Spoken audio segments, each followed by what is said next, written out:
आज हम बात करने वाले हैं दोस्तों एक ऐसी कंपनी के बारे में जो दुनिया की चुनिंदा सबसे बड़ी गाड़ी बनाने वाली कंपनियों में से एक है, पर तब भी इंडिया आके बहुत बुरी तरह फेल हो गई। क्या थी ये कंपनी और क्या गलतियां उसने करी इंडिया में आने के बाद? आइए इस वीडियो में ध्यान से समझने की कोशिश करते हैं।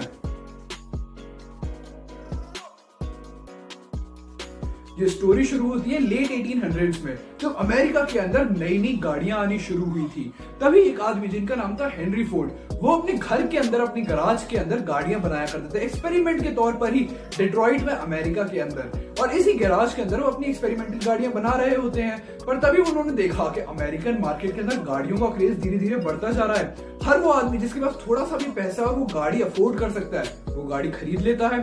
और इन्होंने देखा कि जो गाड़ियां ये बनाते हैं एक्सपेरिमेंट के तौर पर, ये भी अच्छी है, मार्केट में लोग इन्हें खरीदेंगे।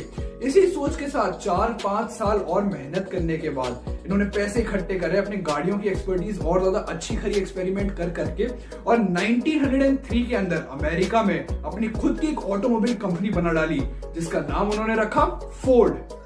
फोर्ड ने अपना पहला प्लांट बनाया मैक एवेन्यू के अंदर, और इसके अंदर इन्होंने अपनी पहली गाड़ी जिसका नाम था मॉडल ए, उसका प्रोडक्शन शुरू करा।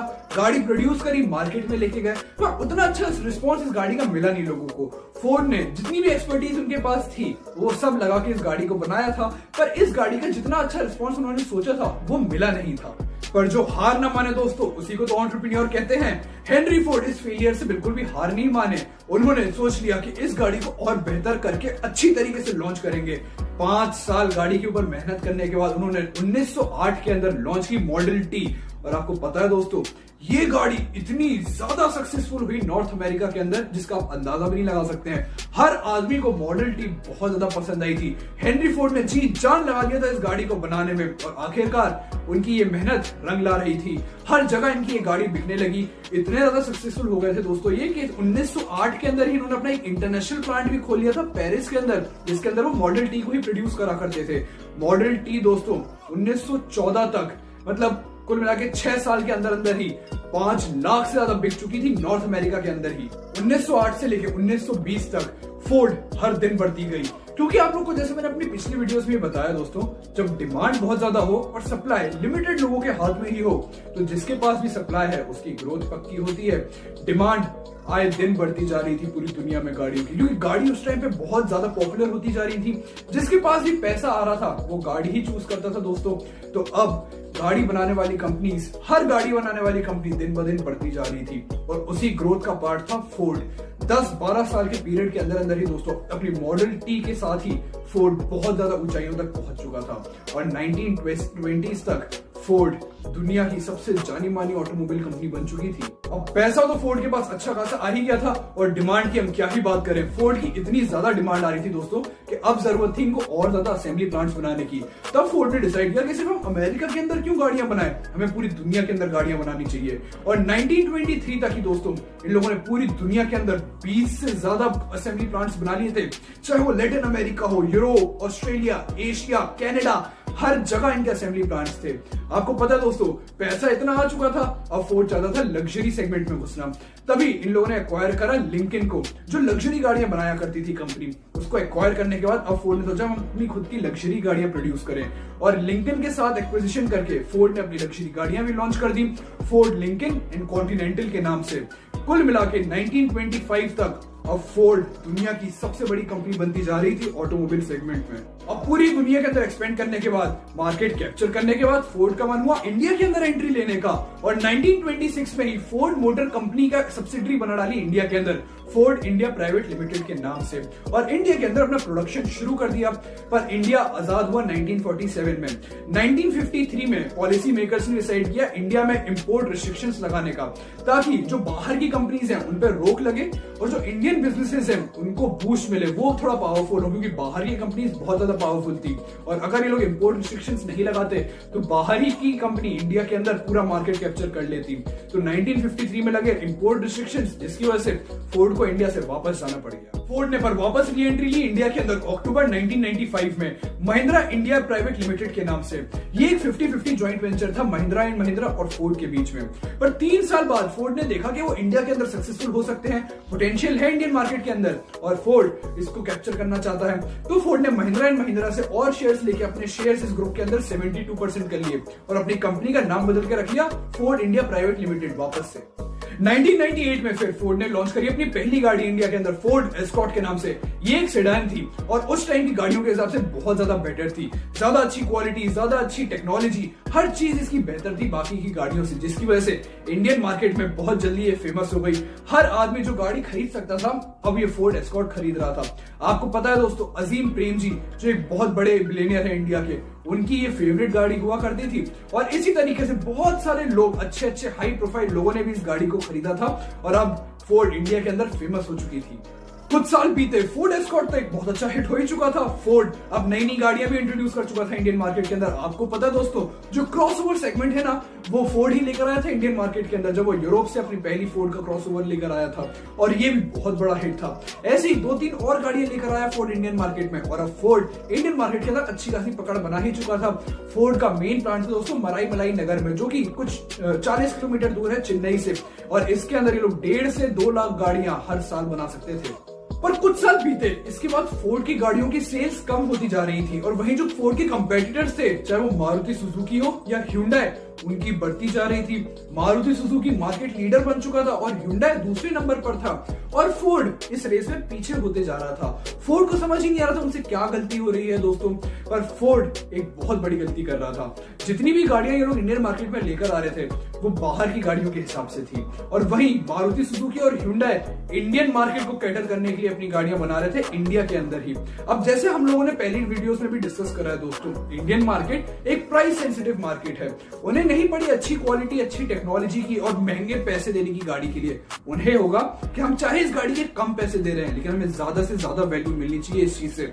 और फोर्ड की रेपुटेशन इस चीज के लिए कम होती जा रही थी, क्योंकि जब ह्युंडई ने इंट्रोड्यूस करी अपनी सेंट्रो, तो सेंट्रो एक बहुत बड़ी हिट थी। सस्ते पैसे में एक बहुत अच्छी गाड़ी मिल रही थी लोगों को, तो क्यों ही भला लोग फोर्ड की बड़ी बड़ी और महंगी महंगी गाड़ियां खरीदते। पर फोर्ड की स्पेशलिटी तो वही थी, तो फोर्ड को इंडियन मार्केट को कैटर करने के लिए नई गाड़ियां लाना बहुत ज्यादा जरूरी था। पर जब तक फोर्ड ये करता, ह्युंडई और मारुति सुजुकी बहुत आगे निकल चुकी थी। पर फोर्ड तब भी हार नहीं मानी। फोर्ड ने लॉन्च की इंडियन मार्केट के लिए Ford Figo, Ford Aspire, Ford के और भी क्रॉसओवर्स जैसे फ्री स्टाइल, सिर्फ और सिर्फ इंडियन मार्केट के लिए। अब फोर्ड जो गाड़ियां लेकर आया था ये बहुत जल्दी इंडियन मार्केट में फेमस हो गई, चाहे वो फोर्ड फीगो हो, एस्पायर हो, फ्री स्टाइल हो या एंडेवर हो। ये सब गाड़ियां इंडियन मार्केट में अब बहुत तेजी से इनकी सेल्स होने लगी थी और सक्सेस वापस से फोर्ड को दिखने लगी थी और अब Ford full fledge Indian market के अंदर घुसना चाहता था, जिसकी वजह से अब 2012 तक दोस्तों, आप लोग को पता है फोर्ड ने कितने पैसे इन्वेस्ट कर दिए थे इंडियन मार्केट में, $2 बिलियन से भी ज्यादा। और ये अपना नया प्लांट भी बनाना चाहते थे जिसके थ्रू वो इंडियन मार्केट में 4.5 लाख से ज्यादा इंजन प्रोड्यूस करें, 4 लाख से ज्यादा गाड़ियां बना सके। और तभी इन्होंने एक प्लांट देखा सनानंद गुजरात के अंदर 460 एकड़ का। अब दोस्तों फोर्ड के $2 बिलियन स्टेक पे थे इंडियन मार्केट के, मतलब सक्सेसफुल होना तो बहुत ज्यादा जरूरी था। पर जिस तरीके से ह्युंडई और मारुति सुजुकी ने पकड़ बना ली थी इंडियन मार्केट में, फोर्ड वो कर ही नहीं पा रहा था। फोर्ड बहुत पीछे रह चुका था दोस्तों, इतना पीछे कि अगर वो कुछ ऐसा नहीं करता जिसकी वजह से ऊपर बढ़े तो फेलियर उसका पक्का था। पर यहां भी फोर्ड ने हार नहीं मानी। फोर्ड ने मार्केट को और अच्छे से रिसर्च करा, उन्होंने देखा मार्केट को चाहिए क्या है एक ऑटोमोबाइल कंपनी से, और इन सब रिसर्च करने के बाद इन्होंने 2015 के अंदर लॉन्च करी खुद की स्पोर्ट्स यूटिलिटी व्हीकल, जिसका नाम इन्होंने रखा इको स्पोर्ट। ये गाड़ी दोस्तों टर्निंग पॉइंट थी फोर्ड के लिए। इतनी ज्यादा फेमस हुई ये गाड़ी, लोगों को इतनी ज्यादा पसंद आई ये गाड़ी कि इसकी सेल्स का अंदाजा भी नहीं लगा सकते दोस्तों। बूम हुई है इसकी सेल्स, हर जगह इको स्पोर्ट बिकने लगी थी। वेटिंग पीरियड बहुत ज्यादा बढ़ चुका था इको स्पोर्ट का, हर आदमी सिर्फ इको स्पोर्ट लेने के पीछे पागल था। इको स्पोर्ट नो डाउट एक बहुत बड़ी सक्सेस थी, नो डाउट बहुत अच्छी सेल्स गई थी इको स्पोर्ट की, पर इतना सक्सेसफुल भी नहीं था वो कि वो फोर्ड को फेलियर से बचा सके।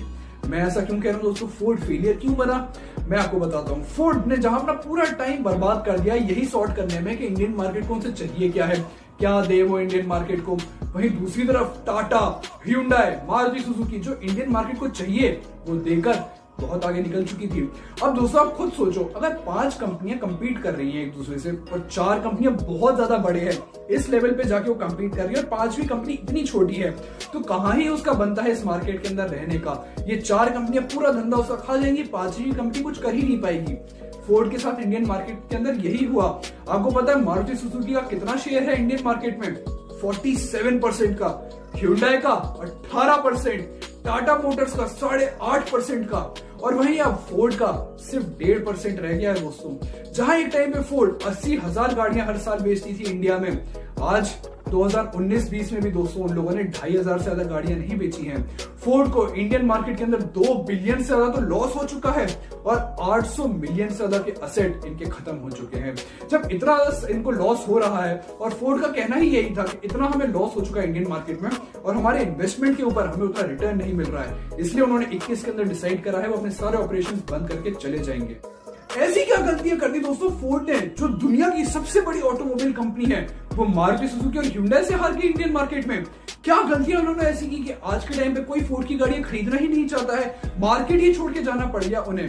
ऐसी क्या गलती करी इतनी बड़ी कंपनी ने और उनकी गलतियों से हम नए एंटरप्रेन्योर्स को क्या सीख लेनी चाहिए, आइए आगे ध्यान से समझने की कोशिश करते हैं। Number 1, didn't do proper market research. जब दोस्तों इंडियन मार्केट बाहर की कंपनीज के लिए खुला के वो बाहर की कंपनीज इंडियन मार्केट में आके अपनी गाड़ियां बेच सकती हैं, तब फोर्ड ने जल्द से जल्द सबसे पहले इंडियन मार्केट को टैप करने के लिए, उसका मार्केट शेयर कैप्चर करने के लिए जो गाड़ियां वो बाहर बेच रहा था उसी को इंडियन मार्केट के अंदर ले आया। ना इंडियन मार्केट की रिसर्च करी, ना कंज्यूमर्स की नीड को समझा, सीधा बाहर की गाड़ी उठाई और इंडियन मार्केट के अंदर ले आए। पर उन्हें कहां पता था इंडियन मार्केट बाहर के देशों से बहुत ज्यादा अलग है। यहाँ लोग प्राइस सेंसिटिव है, पर कैपिटा इनकम बहुत ज्यादा लो है, जिसकी वजह से लोग या तो गाड़ियां अफोर्ड नहीं कर सकते और जो अफोर्ड कर सकते हैं उन्हें वैल्यू फॉर मनी ही चाहिए है। वो जबरदस्ती की महंगी गाड़ी नहीं खरीदेंगे जैसे लोग अमेरिका और यूरोप में खरीद रहे थे। पर फोर्ड को ये चीज पता नहीं थी, क्यों? क्योंकि उन्होंने मार्केट रिसर्च नहीं करा था और इसकी वजह से उन्हें बहुत ज्यादा झटका झेलना पड़ा। अब इनकी गाड़ियां दोस्तों थी तो बहुत ज्यादा हाई मेंटेनेंस वाली गाड़ियां, चाहे वो फोर्ड एस्कॉर्ट हो या आइकॉन हो, इन सब चीजों की वजह से फोर्ड के ऊपर एक टैग लग चुका था हाई मेंटेनेंस गाड़ी का, जिसकी वजह से जब उन्होंने चीप गाड़ियां भी लॉन्च करी, चाहे वो फोर्ड फीगो हो, ये टैग उनके ऊपर से हटा नहीं था। इसलिए किसी भी कंपनी के लिए बहुत ज्यादा जरूरी होता है दोस्तों मार्केट रिसर्च करना। मार्केट रिसर्च ही आपको बताता है दोस्तों कि कंज्यूमर्स को आपके प्रोडक्ट से क्या चाहिए, आपकी कंपनी क्या करे कि कंज्यूमर्स आपके प्रोडक्ट को चूज करेंगे। और इन सब चीजों के लिए मार्केट रिसर्च बहुत अच्छी होना, मार्केट सर्वे करो, मार्केट रिसर्च करो, एक पूरा रिसर्च प्लान तैयार करो और उसके बाद ही अपने प्रोडक्ट को लॉन्च करो या बनाओ, वरना आपका फेलियर पक्का है। Number 2, spending too much money where it doesn't matter and not spending enough where it does. Ford अपना पूरा पैसा दोस्तों फालतू की चीजों में बर्बाद कर रहा था और जहां जरूरत थी वहां पैसा बिल्कुल नहीं लगा रहा था। मैं आपको एक छोटा सा एग्जांपल देता हूं। जब इन लोगों ने अपनी फैक्ट्री लॉन्च करी थी दोस्तों सनानंद गुजरात के अंदर, तब इन लोगों ने बेस्ट मटेरियल यूज करे थे उस फैक्ट्री को बनाने के लिए। दुनिया जहां की सबसे अच्छी टेक्नोलॉजी उस फैक्ट्री के अंदर लेकर आए थे, बेस्ट मशीनरी थी। जो उस फैक्ट्री के एम्प्लॉइज थे, छोटे से छोटे एम्प्लॉय की भी दोस्तों average salary per annum 10 lakh रुपए से कम नहीं थी, जिसकी वजह से इनके एक्सपेंडिचर्स कॉस्ट बहुत ज्यादा बढ़ चुके थे। अब ये लोग पैसे कहां बचा रहे थे? गाड़ी बनाने में। जो इनका मेन प्रोडक्ट है गाड़ी, उससे ये लोग पैसे बचा रहे हैं। इंफोटेनमेंट सिस्टम हटा दिया गाड़ी से, उसकी क्वालिटी थोड़ी सी चीप कर दी। ये सब चीजें दोस्तों कस्टमर्स तो दे ही लेंगे ना, पर ये फोर्ड ने सोचा ही नहीं था। कस्टमर्स को दिखने लगा कि जितने पैसों में फोर्ड हमें ऐसी गाड़ी दे रहा है, उतने पैसों में हमें ह्यूंडई या फिर टाटा कितनी ही ज्यादा अच्छी गाड़ी दे रहा है, तो हम क्यों बड़ा फोर्ड की गाड़ी खरीदेंगे महंगी? ऊपर से मेंटेनेंस कॉस्ट तो है ही इनकी ज्यादा महंगी, तो हम फोर्ड तो क्यों खरीदें? इन लोगों ने मार्केटिंग के ऊपर जहां सबसे ज्यादा पैसा खर्च करना चाहिए था, वहां बिल्कुल नहीं करा। इनकी गाड़ी लॉन्च भी हो जाती थी, बिकने भी लगती थी, लोगों को पता ही नहीं चलता था। कभी सड़क पे चलती तो गाड़ी देख लेते थे तो उन्हें पता चल जाता था फोर्ड ने ये गाड़ी लॉन्च कर दी है। ना पब्लिसिटी होती थी, ना कहीं भी इनकी गाड़ियों को कुछ पता चलता था।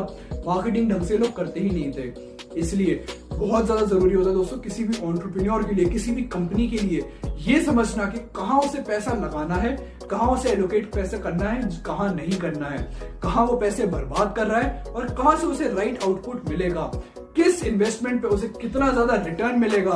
ये सब स्पेंडिंग दोस्तों पहले से ही तय करनी पड़ती है, वरना आप पूरा पैसा बर्बाद ही करते रह जाओगे और जहां से आपको पैसे कमाने होते हैं वहां पैसे लगाओगे नहीं और आप पैसे बना नहीं पाओगे। इसलिए अपने स्पेंडिंग पे ध्यान दें, इन्वेस्टमेंट्स पे ध्यान दें और आगे बढ़ते जाएं। Number 3, attitude. फोर्ड का ही, पूरे ऑर्गेनाइजेशन का ही दोस्तों बहुत ज्यादा लेड बैक एटीट्यूड था।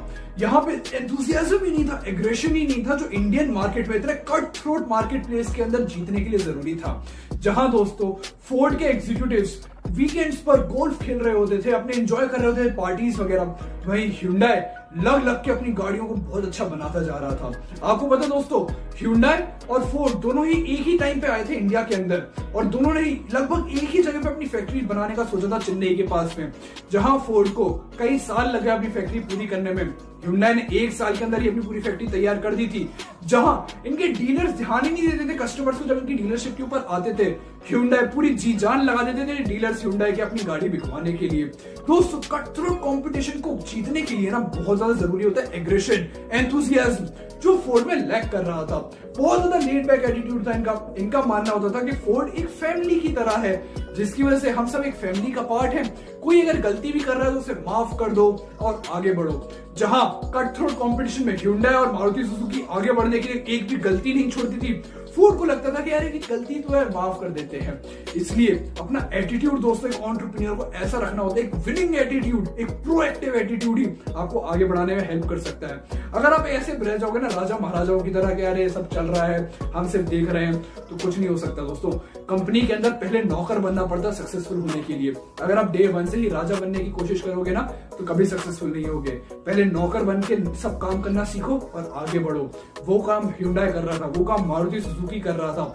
हर चीज डे 1 से उन लोगों ने देखा था कि इंडियन मार्केट को क्या चाहिए, और डे 1 से लग के उन्होंने मेहनत करी है जहां पर आज वो है वहां तक पहुंचने के लिए। और फोर्ड जहां ग्लोबली सक्सेसफुल होकर इंडिया में मजे मार रहा था, Hyundai और मारुति आगे बढ़ते जा रहे थे। इसलिए अपने एटीट्यूड पे दोस्तों बहुत ज्यादा ध्यान देना है एक एंटरप्रेन्योर को। Number 4, lack of varieties. Ford की दोस्तों इंडियन मार्केट के अंदर 5-6 मॉडल्स ही थे, वहीं मारुति सुजुकी के 15 से 20 मॉडल्स, Hyundai के 10-15 मॉडल्स, जो इतने ज्यादा ऑप्शंस दे रहे हैं कस्टमर्स को, वही तो सक्सेसफुल होंगे। फोर्ड सिर्फ 4-5 गाड़ियां लॉन्च करके कैसे ही सक्सेसफुल हो जाता। ऊपर से दोस्तों जैसे हमने पहले भी डिस्कस करा है, इंडियन मार्केट के अंदर पर कैपिटा इनकम बहुत ज्यादा कम है। इन सब चीजों की वजह से 2 व्हीलर्स का मार्केट बहुत अच्छा चलता है इंडियन मार्केट में, वहीं गाड़ियां ज्यादा वही बिकती है। आपको पता है दोस्तों 95% गाड़ियां जो इंडियन मार्केट में बिकती हैं वो 8 लाख से कम की होती हैं, और फोर्ड की एक भी गाड़ी 8 लाख से कम की नहीं थी। मारुति सुजुकी की ऑन द अदर हैंड 15 गाड़ियां ऐसी थी जो 8 लाख से कम की रेंज में मिलती थी। फोर्ड जिस गाड़ी को कहता था उनकी सबसे सस्ती गाड़ी है फोर्ड फीगो, उसकी भी ऑन रोड प्राइस 8 लाख से ज्यादा ही है। अब फोर्ड अगर इतने बड़े मार्केट को इग्नोर कर रहा होगा तो कैसे ही सक्सेसफुल हो जाता है इस मार्केट के अंदर, इसलिए वो फेल हो गए। लोगों को दोस्तों ऑप्शंस चाहिए एक कंपनी से, उनको पता होना चाहिए कि हमारे पास इतने सारे ऑप्शंस हैं और हम अपने मर्जी का ये ऑप्शंस चूज कर सकते हैं। अगर हमको ऑप्शन मिलेगा नहीं तो आपके पास आएंगे भी नहीं। अगर आपके कंपेटिटर उनको इतने सारे ऑप्शन दे रहे हैं कि आप कुछ भी चूज कर लो अपने पसंद का, और फोर्ड कह रहा है हमारे पास तो भैया बस यही 4-5 गाड़ियां, इनसे जो लेना हो आप ले लो, तो कैसे ये सक्सेसफुल होते। इसलिए दोस्तों ऑप्शन देना कस्टमर्स को बहुत ज्यादा जरूरी होता है, ताकि जो उन्हें चाहिए वो आपकी कंपनी से ले सकें। इसलिए अपनी वैरायटीज के ऊपर, ऑप्शंस के ऊपर बहुत ज्यादा ध्यान दें। तो आज की स्टोरी से दोस्तों हम लोगों ने सीखा कि मार्केट रिसर्च कितना ज्यादा इंपॉर्टेंट होता है, पैसे हमें कहां लगाने हैं, कहां बर्बाद नहीं करने हैं। तीसरी चीज, एंटरप्रेन्योर के लिए प्रोएक्टिव होना, एंथुसियास्टिक होना, एग्रेसिव होना कितना ज्यादा जरूरी होता है। और चौथी चीज, कस्टमर्स को वैरायटीज चाहिए ताकि वो अपने पसंद का कोई भी प्रोडक्ट एक कंपनी से ले सके, इसलिए उनके लिए हमेशा वैरायटीज रखनी चाहिए। तो ये थी दोस्तों फोर्ड की स्टोरी, कैसे फोर्ड जैसी इतनी बड़ी कंपनी भी इंडियन मार्केट के अंदर आके फेल हो गई, क्या गलतियां उन्होंने करी, और हम नए एंटरप्रेन्योर्स को उनकी गलतियों से क्या लर्निंग्स मिलती हैं, ये सब डिस्कस करा हमने आज की वीडियो में। आई होप आपको आज की वीडियो पसंद आई हो। अगर आपको आज की वीडियो पसंद आई तो please like, subscribe and share my channel. ये मुझे मोटिवेट करता है हर हफ्ते आपके लिए एक अच्छा कंटेंट लाने में। मिलते हैं अगले हफ्ते एक नई स्टोरी के साथ, तब तक के लिए बाय बाय।